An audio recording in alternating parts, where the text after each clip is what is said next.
చూడండి, ఈరోజు ఎండ మంచి దారుణంగా ఉంది. ఎండ తీవ్రత మా విలేజ్లో అయితే మాత్రం చాలా తీవ్రంగా ఉంది. మొత్తం ఎండిపోయింది. ఇక్కడ చూడండి, ఇక్కడ వాడిపోయి చూడండి.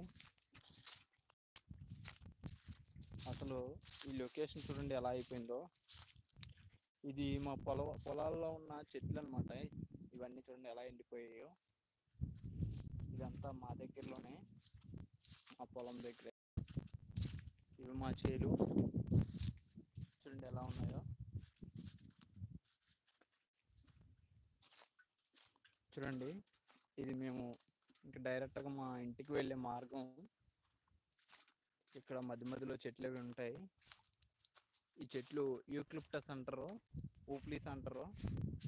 చూడండి ఫ్రెండ్స్ ఎలా ఉన్నాయో. ఇవంతా మొత్తం ఎండిపోయింది, భూములు మొత్తం వర్షాలు లేక. ఇక్కడ ఏంటంటే సరైన నీటి సదుపాయం అనేది ఉండదు. అందువల్ల పంటలు గట్టా పండించడానికి కూడా అవ్వదు. సరిగ్గా తక్కువలో పండిస్తారు వర్షాకాలం తప్ప. ఇంకా నార్మల్ టైంలో అలాంటి పంటలు కూడా పండించడానికి లేదు. చూడండి ఎలా ఉందో చూడండి. మా ఫోన్ చూడండి. ఇక్కడ ఎలక్ట్రిసిటీ సదుపాయం కూడా లేదు. ఒకవేళ బోర్లు కోయిద్దామన్నా చాలా తక్కువ వాటర్ పడుతుంది. ఇది మాది అనకాపల్లి డిస్టిక్ అనమాట. Anakapalli district Chodavaram village side. చూడండి మొత్తం ఎలా ఉందో.